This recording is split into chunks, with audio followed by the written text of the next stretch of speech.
జై శ్రీరామ్ హైందవ శక్తి చేయు కార్యక్రమాల నెలవారీ రిపోర్టు ప్రతి నెల మీకు ఇస్తున్న సంగతి తెలిసిందే. అలాగే 2026 జనవరి నెలలో హైందవ శక్తి ఏ కార్యక్రమాలు చేసిందో ఇప్పుడు వీడియో ద్వారా తెలుసుకునే ప్రయత్నం చేద్దాం. 3వ తారీఖున గుంటూరు జిల్లా తెనాలి వైకుంఠపురం గుడికి దగ్గరలో ప్రభుత్వ కరెంటు వాడుకుంటూ ఏసుక్రీస్తు ప్రార్థనా గోపురం వారు కట్టిన అక్రమ క్రిస్మస్ స్టార్ను ఫిర్యాదు చేసి తొలగింప చేయడం జరిగింది. 3వ తారీఖున జిల్లాల వారీగా హైందవ శక్తి ప్రతినిధులు 99 వారాలుగా స్వాతంత్ర సమరయోధుల కరపత్రాలు పంచడం జరిగింది. 6వ తారీఖున గుంటూరు జిల్లా నల్లపాడులో జరిగిన హిందూ సమ్మేళనానికి శ్రీ శివకేశవ పీఠాధిపతులు శ్రీ శ్రీ శ్రీ మాతా శివానంద సరస్వతి గారితో పాటు ముఖ్య అతిథిగా హాజరైన హైందవ శక్తి ప్రసాద్ గారు. 6వ తారీఖున హైందవ శక్తి ఘన విజయాల పరంపర. గుంటూరు జిల్లా స్వర్ణభారతి నగర్లోని ఆర్టీఓ ఆఫీస్ దగ్గర కరెంటు తీగలు లాగి సిమెంట్ స్తంభాలకు అక్రమంగా ఏర్పాటు చేసిన క్రిస్మస్ స్టార్ను తొలగింప చేయడం జరిగింది.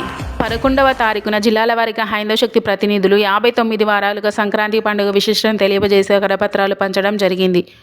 12వ తారీఖున గుంటూరు జిల్లా పాత గుంటూరు మినీ హోటల్ సెంటర్ వద్ద ఏర్పాటు చేసిన అక్రమ క్రిస్మస్ స్టార్ను తొలగింప చేయడం జరిగింది. 13వ తారీఖున నల్గొండ పట్టణంలోని జరిగిన స్వామి వివేకానంద 163వ జయంతి కార్యక్రమంలో పాల్గొన్న హైందవ శక్తి నల్గొండ జిల్లా అధ్యక్షులు సురకారపు యాదగిరి గౌడ్ గారు.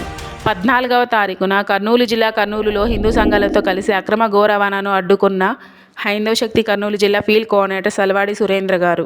15వ తారీఖున జిల్లాల వారీగా హైందవ శక్తి ప్రతినిధులు 60 వారాలుగా సంక్రాంతి పండుగ విశిష్టతను తెలియజేసే కరపత్రాలను పంచడం జరిగింది. 19వ తారీఖున గుంటూరు జిల్లా గుంటూరు నగరం 43 మరియు 44 వార్డులలో కట్టిన అక్రమ క్రిస్మస్ స్టార్పై ఆన్లైన్లో ఫిర్యాదు చేయడం జరిగింది.